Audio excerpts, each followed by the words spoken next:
Muito bem, Oséias capítulo 3, todos achados? Amém. Então vamos ler mais uma vez juntos, irmãos? Só 5 versos, venhamos aí. E o Senhor me disse. E como ele me deu o filho. Mas as demais, ao que parece, são os filhos bastardos, vieram justamente de uma vida de prostituição mesmo. E depois essa mulher acaba abandonando Oséias, ela acaba indo para a vida da prostituição, voltando para a vida da prostituição, e ela acaba, literalmente, irmãos, ela se acaba no pecado, ela se acaba na prostituição, como nós vamos ver adiante. Mas veja que, mesmo ela fazendo tudo isso, Oséias, Deus, e assim ele faz, ele demonstra um amor para com a sua esposa, um amor perdoador. Amém, irmãos? Assim como Deus mostra para cada um de nós, amém, não? Apesar de sermos salvos, ainda continuamos vivendo no pecado, muitas vezes fazendo coisas horrendas, coisas que a fé cristã, que a palavra de Deus, ela tem realmente como sendo contrário à nossa vida de comunhão com o nosso Deus. Mas, no entanto, muitas vezes ainda cometemos isso. Mas ainda assim, nós temos um Deus que, quando nós voltamos para Ele, quando nós ali voltamos arrependidos ao nosso Deus, Ele está pronto para perdoar os nossos pecados, inclusive nos purificar, como diz João, de toda a injustiça. Muito bem, vamos orar. Santo, eterno, poderoso Deus, nós te agradecemos já pela oportunidade que nos deu de chegar à tua casa, de podermos louvar o teu santo nome. Ficamos ao Pai do Senhor perdão pelos nossos pecados, pelas nossas falhas. Nós temos cometido, ó Pai, diante da tua santidade, também diante do nosso rosto. Queremos, ó Pai, também pedir ao Senhor por esses trabalhos que estão agendados, ó Pai, de evangelismo, de igreja. Que o Senhor possa, ó Pai, também nos ajudar nesse trabalho, nos usar, e nós possamos, inclusive, ver frutos também desse trabalho. Nós oramos ao Senhor, abandona a sua casa, ela abandona seus filhos, ela volta às práticas da prostituição, mas está lá nas tuas santas mãos, como instrumento para trazer pessoas até Cristo Jesus. Também, Pai, nós queremos pedir ao Senhor neste momento também, que o Senhor possa estar abençoando também a pregação do local, estudo nessa noite, ó Pai, que o Senhor possa estar falando aos nossos corações, usando esse lugar certo do Senhor, em nome de Jesus, nós pedimos, te agradecemos. Amém. Por esse entrarmos? Muito bem.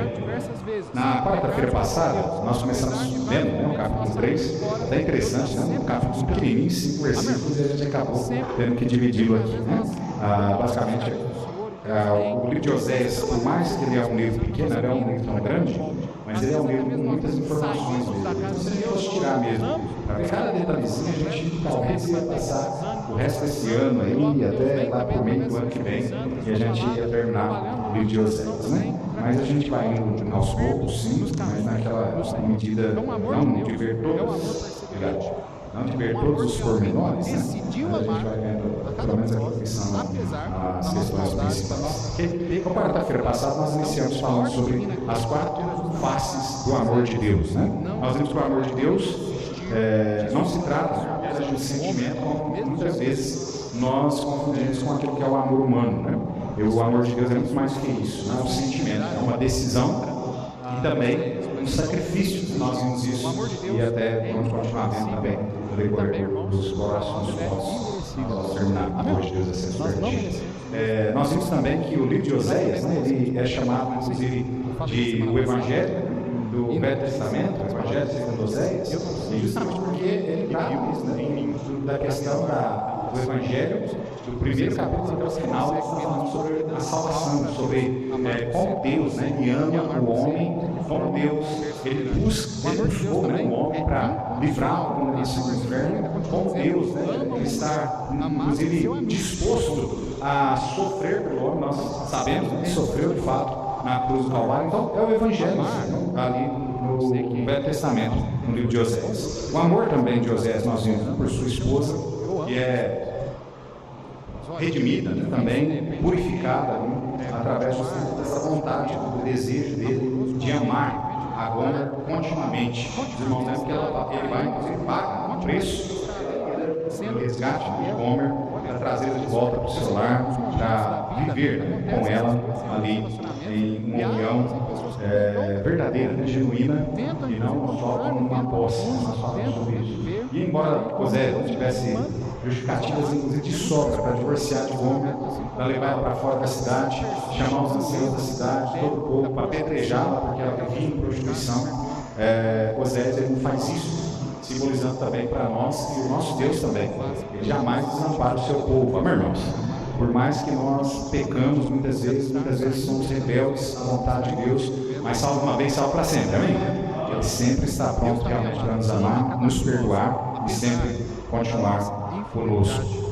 Então nós vimos 2 pontos na semana passada. O primeiro, nós vimos sobre a primeira face do amor do nosso Deus aqui, que esse amor de Deus ele é um amor perdoador. E nós vimos isso em 5 aspectos aí no versículo 1, capítulo 3, que o amor de Deus ele é perseverante. Os irmãos lembram que mesmo em Gomer, tantas vezes abandonando, voltando para a prática da prostituição, Osés vai atrás, Osés dá um jeito de correr e trazendo de volta, até o ponto que ela sai, basicamente refletindo mesmo quase, e ela então envolve mesmo na prostituição, e ela agora já vive a sua vida, já velha, já está acabada, né, fisicamente. O seu senhor, inclusive, que havia tomado para si, já não quer mais nada com ela, coloca ela então no mercado de escravos ali, e ninguém quer dar nada, basicamente por Gomer, ela é vendida para Oséias pela metade daquilo que valia um escravo. Então, olha essa perseverança, representa essa perseverança do amor de Deus que está pronto para nos buscar em todos os momentos mesmo. Tanto nós que já somos salvos, Ele está sempre pronto, amém, irmãos? Mas também aqueles que ainda estão perdidos, né? Deus está buscando, amém, irmão? Jesus veio a esse mundo e o propósito da vinda de Cristo Jesus aqui foi o quê? Buscar e salvar aqueles que se haviam perdido. E foi para isso que Ele veio, buscar e salvar aqueles que se haviam perdido. E é tão interessante como que Deus ele não desiste de nós, né? Quantas vezes nós ouvimos o Evangelho antes de nos convertermos? Olha quantas pessoas más nós vemos, né? Às vezes são pessoas tão ruins. A gente olha, por exemplo, quando a gente olha para essa questão, né, de pessoas como lá no Hamas, a gente olha para aquelas pessoas más mesmo, né? O nome parece que tem tudo a ver, né? E a gente olha para aquelas pessoas fazendo aquelas maldades, a gente fala, nossa, por que Deus não vai lá e já dá um jeito de ajudar a gente? Já logo isso. Não é assim? A gente não pensa assim, ou só eu penso? Eu penso, de vez em quando eu penso, por que Deus já não manda fogo do céu, já pensa aqui, lá e dá mais para Israel logo, né? Aí logo eu penso também que o amor de Deus não está só sobre Israel, mas está sobre todo o homem, amém, irmãos? Lembra, a palavra de Deus diz, inclusive, que ele, inclusive, delonga, né, a sua misericórdia, buscando justamente que todos se salvem. Por isso que Deus, ele não, no momento nosso de pecado, ele não vem e já nos culmina e acaba com a gente, porque Ele quer trabalhar na nossa vida, até mesmo para que a gente se converta. Então, a misericórdia de Deus é grandiosa sobre a vida do homem, por isso o seu amor é perseverante. O amor de Deus também é incondicional, né? Apesar de Gomer ser uma prostituta, apesar de Gomer trair constantemente, mas ele indiferente, né, dessas situações, ele continua amando, ele continua buscando Gomer ali, sem nenhum tipo de problema. É a mesma coisa que Deus conosco. Nós até estamos lá no 5:8, mas Deus prova seu amor para conosco, que Cristo Jesus morreu por nós, sendo nós ainda mesmo sendo perversos, pecadores, nós estamos ali contrário, né, rebeldes à palavra de Deus, Ele assim nos ama, Ele nos ama incondicionalmente. Nós vimos também que o amor de Deus é sacrificial, assim como o amor de Oséias, né? Aquela mulher, pensa só em tudo aquilo que Oséias passou com aquela mulher, a vergonha que ele passou por tantas traições, mas mesmo assim, né, ele estava pronto a sacrificar até mesmo o seu próprio coração, né, as suas emoções ali, a sua vida, até mesmo a sua fama, né? Porque agora, imagine você, se fosse hoje, Oséias andava pela rua e as pessoas olhavam e falavam assim, lá vai o chifrudo. Imagina isso. Era a honra do homem ali estava destruída, a honra de Oséias estava destruída, mas ele não levou nada disso em consideração, né? Ele se sacrificou também por amor àquela mulher amada. O amor de Deus também é um modelo qual nós devemos seguir. Amém, irmãos? Nós vimos isso, né? E o amor que é ensinado nas Sagradas Escrituras, inclusive aqui na vida de Oséias, né? O amor do próprio Deus aqui é representado muito bem no hino de Paulo, né? No hino de amor de Paulo, lá em 1 Coríntios capítulo 13, ele fala que o amor não é sofredor, o amor não trata com ansiedade, o amor não soberbece, ele fala muitas coisas ali, mostrando esse amor do nosso Deus. E também nós vimos aí que o amor de Deus ele é perdoador e ele também é fiel. apesar da infidelidade da igreja, apesar da infidelidade de cada um de nós, Deus ainda permanece fiel. Irmãos, então essa é a face do amor de Deus como sendo o amor perdoador. Nós vimos também que o amor de Deus, ele é redentor, né? E nós vimos ali que o amor de Deus é redentor e valoriza, inclusive, o que o pecado degradou. Lembra que agora, final da vida de Gomer, ela não vai falar nada. Ela já deixou toda a sua beleza na vida de prostituição, ela já arrebentou com a sua vida, já teve tantos filhos ali também por meio da prostituição. Ela está acabada agora. E o mundo agora despreza. Aquele homem agora despreza. Mas aquilo, né, que o pecado degradou ali, o pecado, né, acabou, Deus é que deposita um grande valor sobre aquilo, amém, irmãos? Assim também é a nossa vida, não? Não importa qual é a vida que nós temos levado sem Cristo. Pode ser que a pessoa viveu a vida de uma prostituição, foi um bandido tremendo, um assassino, um latrocida, mas Deus quer salvar aquela alma, Deus quer perdoar aqueles pecados, amém, irmãos? E quer dar àquela pessoa uma nova vida, amém, irmão? É bem isso, né, que ele fez aqui também com Gomer. Esse amor também redentor, né, investe em quem o pecado desprezou, foi desprezado. O diabo despreza o ser humano, né? O desejo dele é o quê? Roubar, matar e destruir. O ser humano, para o diabo, não tem valor nenhum, senão para servir, né, nem no inferno. Enquanto que para Deus não. O ser humano é valoroso, né? E Deus deu inclusive a sua própria vida em prol da nossa, para nos remir, para nos conduzir aos céus, livrando da condenação do inferno. Nós vimos também que o amor redentor anseia por comunhão e não apenas por possessão. Moisés então vai lá, compra de novo Gomer, mas ele não compra só para ter ela em casa, ou ele não compra também para chegar lá e colocar, como eu disse, fora da cidade, apedrejar ela para lavar sua honra, mas ele compra ela de volta, traz ela de novo para o conchego do lar, e ele então deseja também agora ter de novo uma vida de intimidade, vida conjugal, uma vida ali junto de seus filhos e tudo mais, amando aquela mulher, cuidando daquela mulher, mas zelando aquela mulher pelo resto da sua vida. Assim como Deus também faz conosco. Ele não anseia, e ele não ansiou, né, apenas nos comprar no Calvário para sermos apenas sua possessão, mas fato, ele nos comprou ali no Calvário para sermos alguém com qual ele deseja se relacionar, de viver uma vida cuidando, zelando, né, da Igreja de Cristo Jesus pela eternidade. Amém, irmãos? Então hoje nós vamos ver as outras duas faces, né, desse amor. Então a terceira face aqui do amor que nós vamos ver hoje à noite é o amor de Deus. Ele também é disciplinador. Amor requer também disciplina. Amém, irmãos? Não adianta a gente olhar e falar assim, não, eu amo, e aí, porque eu amo, eu nunca vou chegar ali, eu nunca vou apontar o erro daquela pessoa, eu nunca vou exortar aquela pessoa, né, por uma falha que ela cometeu, tentando levar ela, inclusive, a ser melhor, a melhorar, né? Então, o amor que, inclusive, vive dessa forma, sem cuidar, né, da pessoa amada ali, vive de forma displicente, isso não é amor, não. Você pode ter certeza, né? Isso não é amor. Então, até mesmo nessa questão do relacionamento conjugal, muitas vezes o marido tem que chegar na esposa e falar, olha, bem, não é assim. Está errado isso aí. Inclusive é nossa responsabilidade como marido, amém, irmãos? Lembra bem disso, porque a palavra de Deus diz que nós devemos santificar a nossa esposa e santificar ela pela lavagem através da palavra, amém, irmãos? Mas santificar ela através da palavra. É minha responsabilidade, inclusive, além de ler a palavra de Deus junto com a minha família, de ensinar a palavra de Deus, até mesmo de chegar ali a exortar algum pecado que está ali em evidência, né? Na vida deles que eu consigo enxergar, eu preciso ali cuidar disso. Eu sei que é um trabalho difícil, é muito mais fácil, né? Quando, basicamente, eu vivi um grande período da minha vida, depois que meu pai faleceu, passou um tempo, os irmãos sabem dessa história, né? Eu fiquei morando sozinho, e olha, quando você mora sozinho, você não precisa me preocupar com quase nada, né? Porque é só você mesmo, então depende só de você mesmo. E eu acabei acostumando um pouco com essa vida, né? De só basicamente se preocupar mais comigo mesmo. Depois, quando a gente casa, tem uma diferença muito grande, né? O irmão já não morou sozinho também, sabe o que é isso, né? Aí tem uma diferença muito grande, que agora eu não tenho que só se preocupar comigo, eu tenho que preocupar com a esposa. Daqui a pouco vem os filhos, eu tenho que preocupar com os filhos. E é interessante, irmãos, é que não só nessa preocupação de manter, né, o lar com a questão da alimentação, né, vestuário, aquelas coisas todas, mas principalmente com a questão da palavra. Antes, na minha vida, eu precisava edificar a mim mesmo. Agora eu preciso edificar a minha esposa, eu preciso edificar os meus filhos, né? Então, a disciplina, ela se faz presente na vida de alguém que ama verdadeiramente. Eu disciplino os meus filhos, eu corrijo os meus filhos. Todos eles.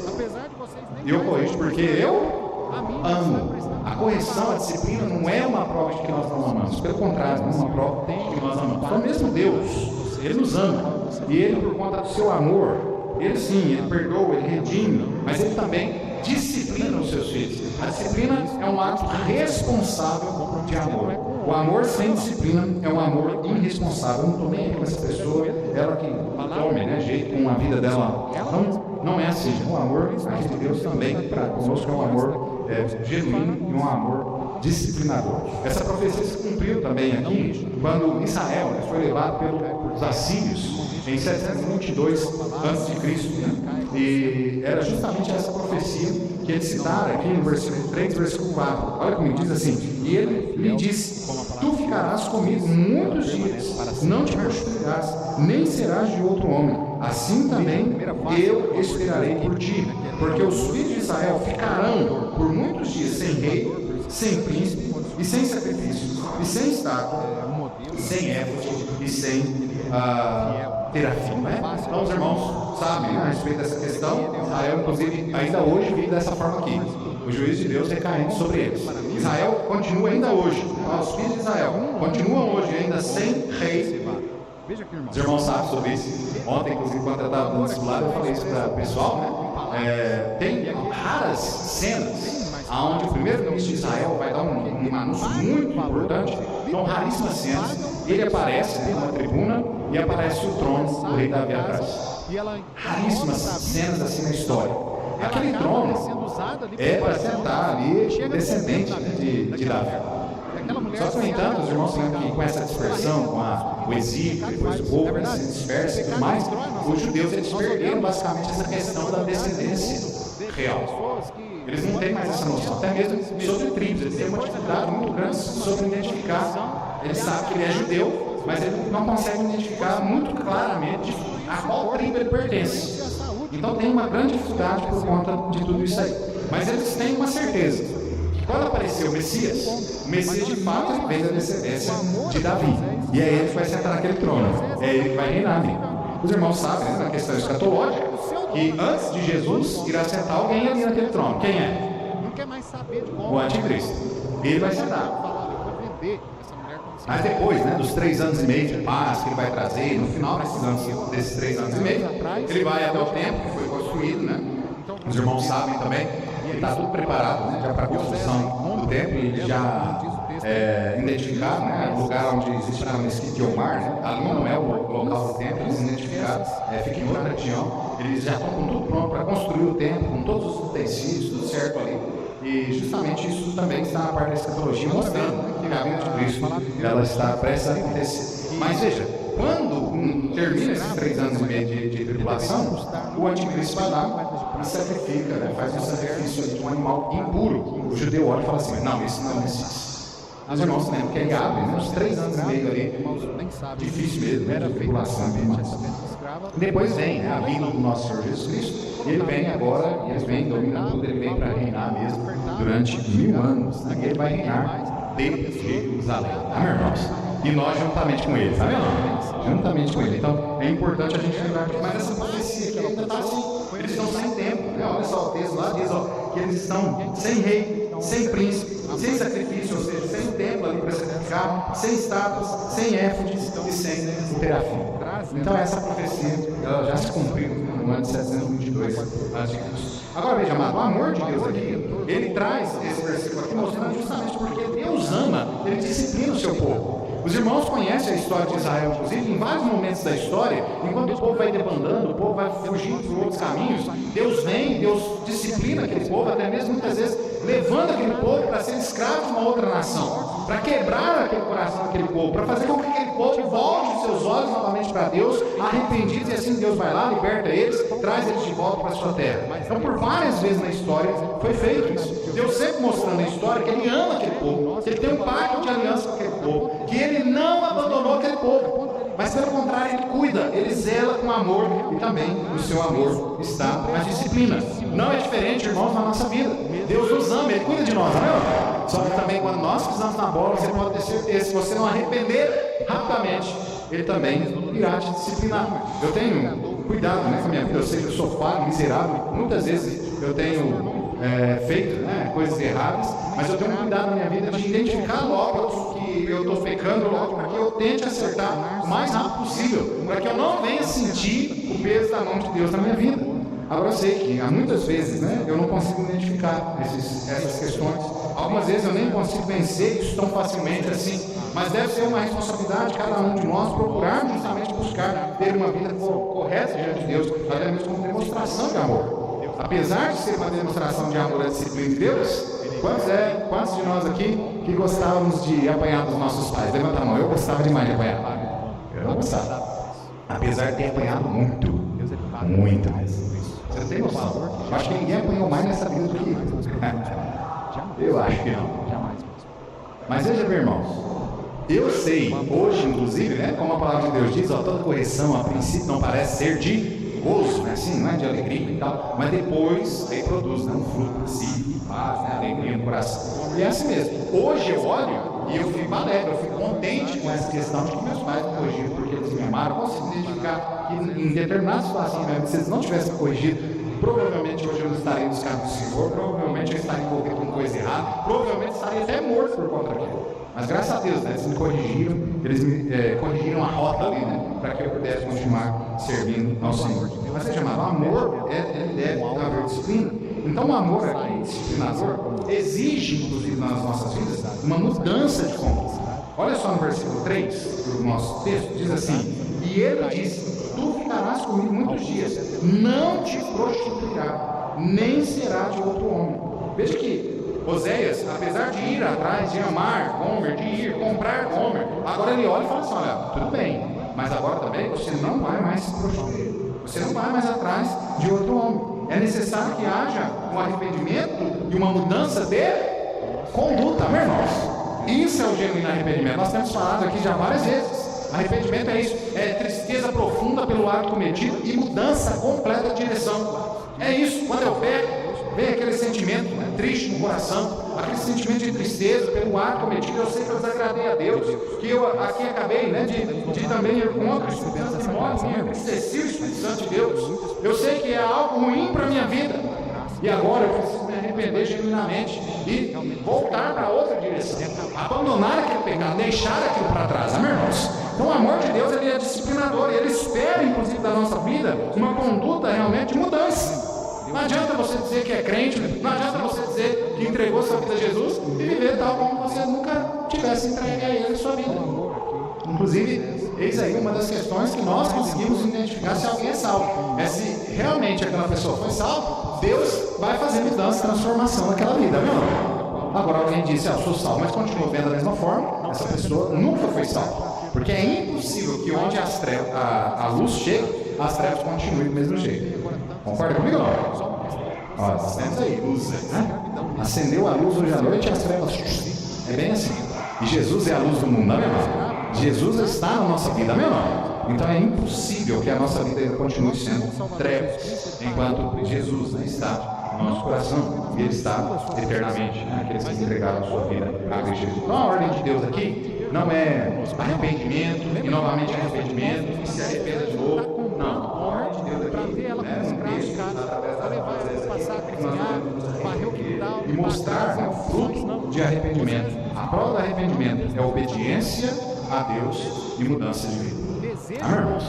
A prova aqui de arrependimento é essa: é mudança de comportamento, a obediência, né, e a mudança de comportamento. O amor disciplinador também implica em reconciliação. Veja que o texto, né, continua dizendo: e ele disse: tu ficarás comigo muitos dias, assim também eu esperarei por ti. Agora veja aqui, uma reconciliação. Eu fico admirado, né, quando as pessoas querem, de repente, uma ofendeu a outra, teve uma briga, e de repente teve uma separação, e aí de repente aquelas pessoas são chamadas, né, convocadas, de repente pelo próprio pastor, né? Às vezes não pode ficar assim, está sendo exortado, né? Você não pode ficar assim, você precisa acertar a sua vida com o seu irmão, você precisa, né, entregar ali essas coisas diante de Deus e perdoá-lo, viver com ele agora, né, em comunhão. E a pessoa fala assim: eu até perdoo, pastor, mas eu não quero saber mais nada dessa pessoa. Isso não é perdão. Porque perdão envolve intimamente essa questão de reconciliação. Amém? Não? Reconciliação. Então veja que, ele perdoa, mas vamos conviver à distância, é que nunca teve perdão. Amá-lo. Nunca. E amá-lo também. Continua ainda, né? Amá-lo incondicionalmente. Amém, irmãos? Esse era, inclusive, o desejo de Oséias também com sua esposa. Então, às vezes, há aquelas questões, né, que as pessoas pedem perdão, ou até tentam uma aproximação, mas só porque elas querem ganhar alguma coisa em troca. E agora também E não porque de fato quer entregar ali o perdão, né, para aquela pessoa e ter essa reconciliação mesmo, de viver de novo em comunhão com aquela pessoa.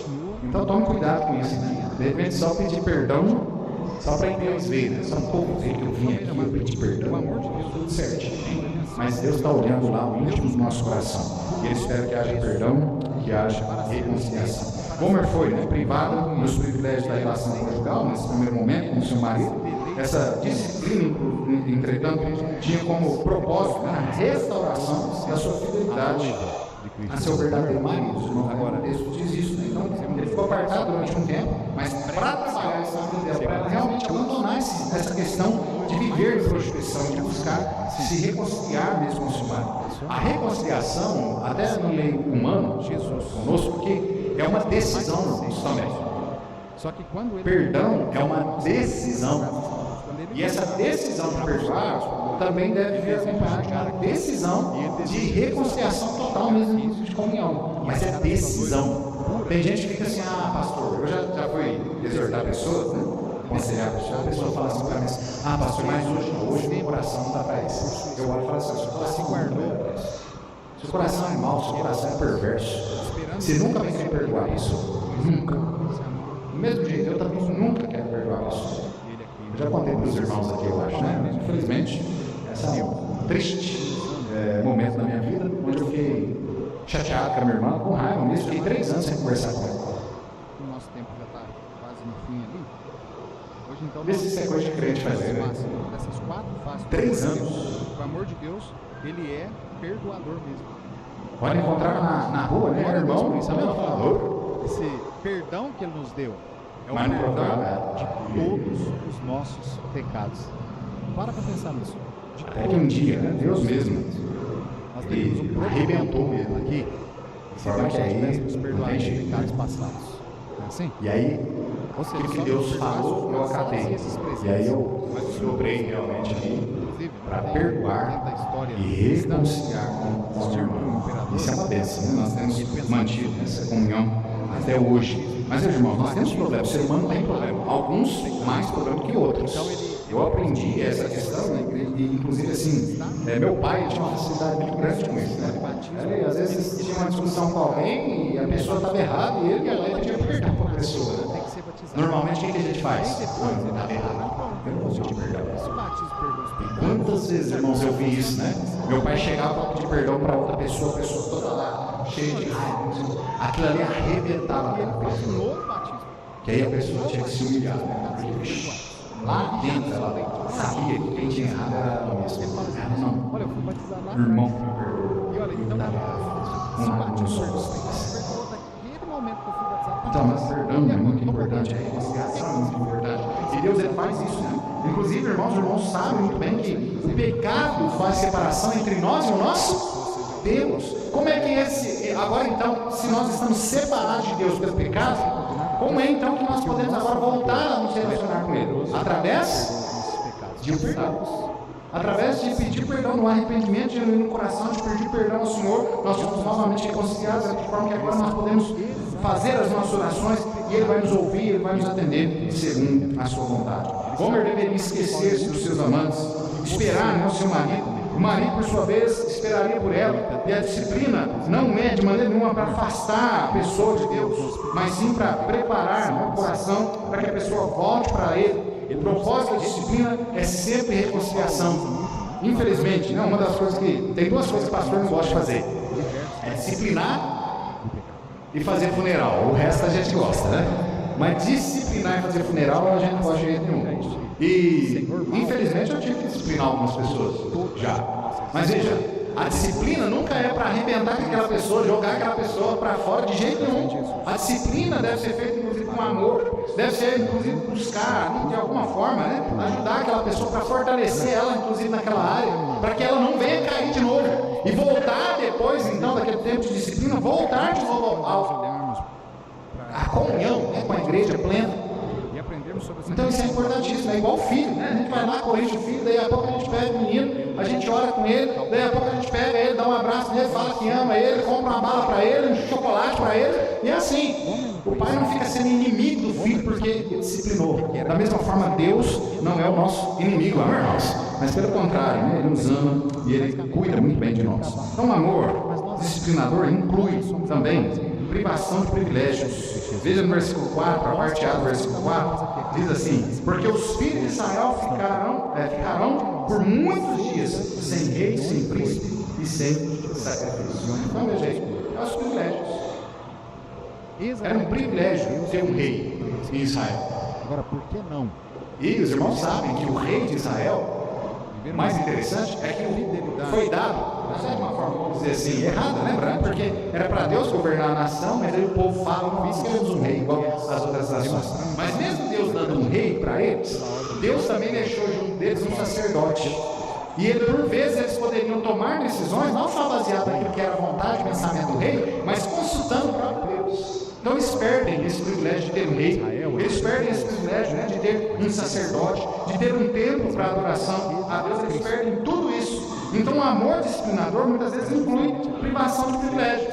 É igual lá em casa, na sua casa. Quando nós então agora você não tem celular. Agora você não vai assistir televisão. Vai pro seu quarto. Na hora que eu falar pra você sair, você sai. Não é assim? Algumas vezes a gente acaba fazendo essas coisas assim. Não é? Quando tá maiorzinho, né? Já é mais difícil você dar umas paradas nele. Então acaba perdendo os privilégios. Não é assim? Deus da mesma forma, irmãos. Quantas vezes, né? Por conta dos nossos pecados, nós acabamos sendo disciplinados pelo Senhor, nós acabamos perdendo alguns privilégios também. Irmãos, nós vamos estar lá para ver isso. Mas não é porque Deus ele é mau e ele quer nos castigar, é pelo nosso bem mesmo, para que a gente inclusive aprenda de que as coisas erradas, o pecado que nós cometemos, vai trazer apenas dores, sofrimentos na nossa vida. Amém, irmãos? Nós corrigimos o filho, é isso, né? No final a gente fala, estou te corrigindo para que você não sofra mais na sua vida. Para você entender aqui, esses dias eu estava falando, né, com eles, eu sou aqui para você um instrumento de Deus. Eu sou quase que um profeta aqui mesmo, dizendo para você assim, você acerta a sua vida, você endireita a rota, você vai sofrer muito nessa vida. E aí, essas paradinhas aqui nem vai se comparar com aquilo que você vai passar lá na frente se você não acertar a rota. E não é assim? Levei muitas paradas, né? Chinelada. Podemos olhar para a sua palavra e ver. Cintada. Até um soco, mano. Sem querer, mas levei. Quantas vezes nós temos desobedecido? Irmãos, dói, mas daqui a pouco passa. Agora, a dor que muitas vezes o pecado traz para a vida do ser humano, aquela dor acompanha aquela pessoa até a morte. Por mais que Deus perdoe os nossos pecados, lembre-se, as consequências dele ficam. Não é verdade? Tal como uma moça que de repente desvia dos caminhos do Senhor, arruma um namorado, lá fora, de repente engravida desse rapaz, é um crápula, não dá para conviver junto, aí abandona aquele cara, volta, às vezes até por causa do Senhor, arrependida, mas ela vai ter que ser uma mãe solteira, fazendo, se desdobrando para criar o seu filho. As consequências, como um viciado em drogas, que usou durante tanto tempo droga e de repente ele se converte e tudo mais, mas ficam ali sequelas, né? Às vezes problemas de pulmão, às vezes problemas com a memória, às vezes tantos outros problemas que a droga pode trazer. Consequências. Deus perdoou, mas existem as consequências. Então nós precisamos tomar bastante cuidado com essa questão. Então o amor disciplinador aqui inclui também privação de privilégio. Nós devemos tomar cuidado com isso. Israel seria levado ao cativeiro, o que o texto diz, cairia nas mãos da poderosa Assíria. Os filhos de Israel perderiam a sua liberdade política, sua soberania nacional, sua terra, em terra estrangeira, como escravos, não teriam mais governantes pátrios, nem culto a Deus. Deus mesmo os privaria dessas bênçãos legítimas. Esse é o castigo do seu pecado. Quarto, O amor disciplinador aqui requer também abandono de toda a prática idólatra. Tá, irmãos? A parte B do versículo 4, nós estamos terminando, diz assim: e sem estátua, e sem éfode ou serafim. Eles não têm mais coluna ou imagem, nem ídolos no lar, serafins, pois a idolatria foi removida da sua cultura durante o cativeiro babilônico. Falta-lhes a estola sacerdotal, o éfode, pois não tem sumo sacerdote. O único sumo sacerdote reconhecido por Deus hoje, inclusive, é o próprio Jesus Cristo, o Filho de Deus. Amém, irmãos? Esse é o único sumo sacerdote. Lembra? A linhagem ali, nós vimos isso em Hebreus, do sacerdócio levítico acabou. Agora, o sacerdócio da ordem de Melquisedeque, ou seja, Jesus é o único sacerdote agora que, inclusive, está no céu e intercede por nós. Amém, irmãos? A finalidade do cativeiro não era destruir Israel, mas purificá-lo. A disciplina é uma ferida que muitas vezes visa a cura.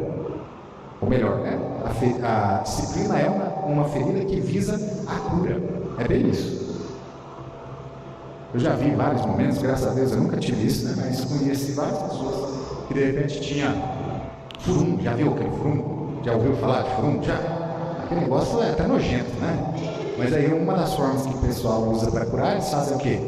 Vai lá e corta ele, aí espreme ele, tira tudo aquilo que está lá de impureza e tal, aí depois passa o remedinho lá e tal, e fica beleza. É uma ferida que é feita para visando a cura. A disciplina também. A disciplina é a mesma coisa, é uma ferida que é feita, mas é disciplinando, obviamente, aqui a cura. Então, o amor disciplinador requer o abandono de toda a prática de idolatria. E muitas vezes, Deus, para livrar o seu povo da idolatria, teve que castigá-los com mão forte mesmo. E a quarta e última fase do amor, o amor de Deus é restaurador. Versículo 5: depois tornarão os filhos de Israel e buscarão ao Senhor seu Deus e a Davi seu rei, e temerão ao Senhor e a sua bondade no fim dos dias. O amor de Deus aqui é restaurador. Os profetas tocam a trombeta do juízo sobre o pecado, mas sempre anunciam também uma restauração dos que se arrependem. A misericórdia sempre triunfa sobre a ira. Onde abunda o pecado, a palavra de Deus diz que superabundou a graça. Amém, irmãos? Glória a Deus por isso, Onde abunda o pecado, superabundou a graça. Então, o amor de Deus aqui, ele é restaurador. Não tem a finalidade, obviamente, de destruir, mas sim a graça dele sobre nós é abundante e ele quer justamente fazer o melhor na nossa vida. O amor restaurador aqui atrai os desviados. Olha o versículo 5 aí, a parte A diz assim: depois tornarão os filhos de Israel e buscarão ao Senhor seu Deus. Olha, irmãos, os irmãos sabem, Jesus veio. A grande maioria dos judeus não o reconheceram como Messias. Uma pequena porcentagem, até hoje, uma pequena porcentagem que crê em Jesus como sendo o Messias, o Salvador. E eles rejeitaram de fato o verdadeiro Messias. Mas aí chegaram aquele dia, como eu disse ainda há pouco, o dia onde eles vão entronizar o anticristo, de repente vão ver que aquele era o anticristo e que de fato o Messias era aquele que tinha vindo tanto tempo atrás, que eles inclusive o crucificaram. E eles então agora com a segunda vinda do Messias, onde eles então vão direto de encontro com ele. Essa profecia aqui também irá se cumprir. Depois tornarão os filhos de Israel e buscarão ao Senhor seu Deus e a Davi seu rei, e temerão o Senhor e a sua bondade no fim dos dias. O dia que a profecia vai ser realizada, amém, irmãos? Há um dia que essa profecia será realizada. Então o amor de Deus aqui é restaurador. Apesar de Israel ter abandonado os caminhos do Senhor, apesar de Israel não ter aceitado o Messias, Jesus Cristo, mas no entanto Deus continua cuidando. Deus continua cuidando daquela aliança, do pacto que ele fez com Abraão, com o povo de Israel, e ele então um dia vai restaurar, vai atrair até mesmo todos esses desviados. O Velho Testamento, Apocalipse, diz para nós que inclusive todo Israel vai ser salvo em um dia. Olha que maravilha, irmãos. Em um dia só, toda a nação de Israel vai se converter. Que maravilha, amém, irmãos? Que maravilha, isso é obra de Deus.